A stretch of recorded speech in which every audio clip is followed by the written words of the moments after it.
তারকা শাহিন শাহ আফ্রিদি কিংবা কিংবদন্তি পেসার মোহাম্মদ আমির সবাইকে টপকে সিংহাসনে টাইগার পেসার নাহিদ রানা প্রথমবারের মতো পিএসএল এর মঞ্চে খেলতে গিয়েই রেকর্ডের পাতায় নাম তুললেন বাংলার এই গতি তারকা। অনন্য এক কীর্তিতে নাহিদের ধারে কাছে নেই কোনো বোলার।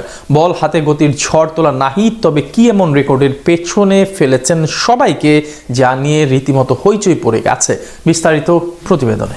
বাংলার এই গতি তারকাকে ঠেকানোর দুঃসাহস দেখাবে কে? গত বছর সুযোগ পেয়েও খেলা হয়নি এক ম্যাচও। তবে গতির ঝড় তোলা হীরের টুকরোকে ছাড়তে যেন নারাজ ছিল পেশোয়ারের ফ্র্যাঞ্চাইজি। তাই তো গত মৌসুমে এক ম্যাচও না খেলানো নাহিদকে এবারও স্কোয়াডে টেনে নেয় বাবার আজমরা। যদিও এবারও নাহিদের শুরুটা হয়েছিল একাদশের বাইরে থেকেই। তবে যখনই সুযোগ মিলেছে মূল দলে তখনই নাহিদ দেখিয়েছেন তাকে মোকাবেলা করা কতটা কঠিন। 150 গতিতে বল করার পাশাপাশি উইকেট তুলে নিতেও পটু নাহিদ। তাই তো পিএসএল এর এবারের আসরে নাহিদের বলে রান করাটাই ছিল সবচেয়ে বেশি চ্যালেঞ্জের। 22 গজে ব্যাটারদের ঘুম হারাম করা নাহিদ পরিসংখ্যানের পাতায়ও সবার থেকে সেরা। শাহিন শাহ আফ্রিদি, মোহাম্মদ আমিরের মতো পেসার কিংবা মোস্তাফিজুর রহমান, শরীফুল ইসলামের মতো অদিশিরাও নাহিদের গতির সামনে ফিকে হয়ে পড়েছে।